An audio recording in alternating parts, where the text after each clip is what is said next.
Thankfully, it is much quieter across the area, and it will stay that way the rest of the night. Our severe thunderstorm watch has been canceled as expected at 11 o'clock.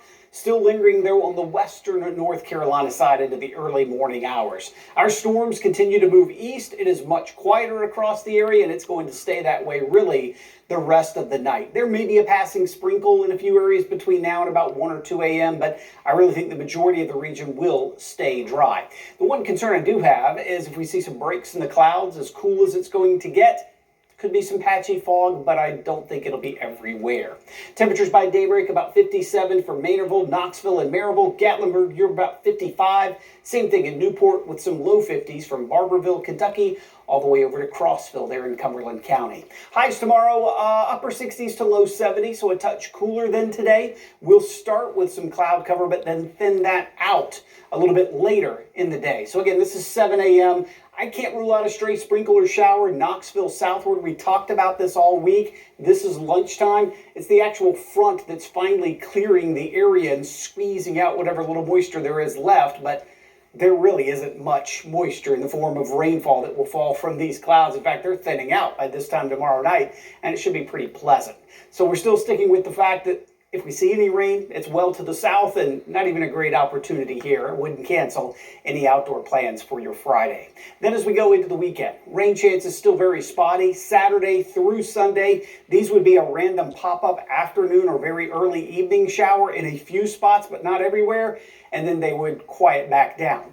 Not the case, though, late weekend into early next week. That's when our rain opportunities will start to go back up. And here's what we'll be watching. Last weekend, we had one of these cutoff lows that were sitting over our area. What that means, it's a storm that's cut off or separated from the main steering currents of the atmosphere or the jet stream, so it kind of just sits there and wobbles and spins. That's what's going to happen as we go through the weekend with this one that's along the Gulf Coast.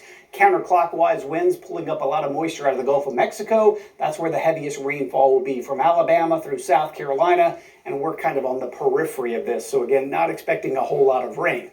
But as I mentioned, early next week, our rain chances go back up because this area of low pressure starts to lift back northward. So as we go Sunday night into Monday and into Tuesday as well, we'll see some additional scattered showers and even a few thunderstorms. The one question that still remains is, how long does this stick around? I think even into Wednesday, maybe the first part of Wednesday, we could still see some additional showers unless this pulls out quicker than what I'm thinking. But first half of next week does look a little bit on the wetter side compared to what we have seen.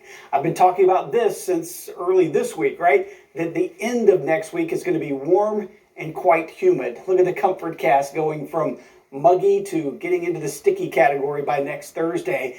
And next Friday, we could actually end up with our first heat index values, upper 80s, close to 90 degrees. Man, I don't know if I'm ready for that. Bo's smiling over there. He enjoys that, but I'm not that way. As we go into tomorrow, again, just a slight chance of a stray shower, much the same through the weekend. That area of low pressure does bring those rain and storm chances back for Monday and Tuesday. And there's that little hint, warm and muggy Thursday, 85. I think we'll see upper 80s Friday. And as I mentioned, maybe some heat index values close to 90. Crank up the heat. No. Bring it on. All right, Ken, thank you. Hey, Sports Director Reese Van Haften joins us.